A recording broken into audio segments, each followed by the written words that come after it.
А мы продолжаем говорить о подэтнических группах татар, таких как нукрадские татары. В частности, чепецкие татары. Сегодня мы будем рассматривать лексику и исторические моменты этой этнической группы. Огромное влияние на формирование чепецких татар оказали удмурты и бесермяне. И, конечно, это отразилось и на качестве костюма, и также отразилось в лексике, хореографии татар, проживающих на территории Удмуртии.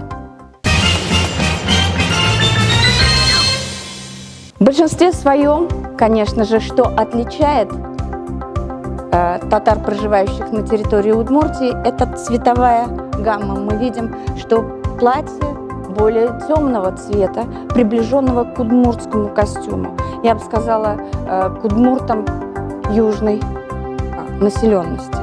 Также мы видим халатообразный зелян и изю.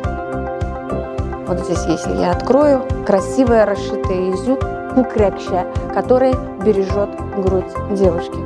Также наличие расшитой тюбетей и с расписным, я бы сказала, цветовым таким удмуртским платочком, который девушка может использовать в танце, закрываясь от молодого человека, а также просто для того, чтобы прикрыть свои косы.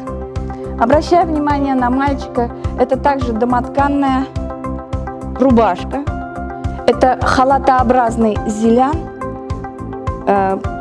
и кушак.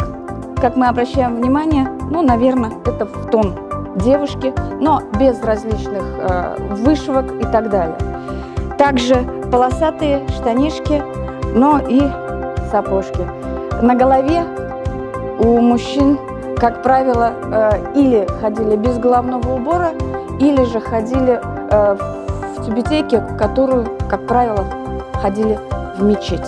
Обращаясь к костюму девочки, хотелось бы обратить внимание на наличие вот такого нагрудного украшения, который говорит о том, что татары, проживающие на территории Удмуртии, проповедовали как ислам, так и христианскую культуру. Это пришло от татар кряшин.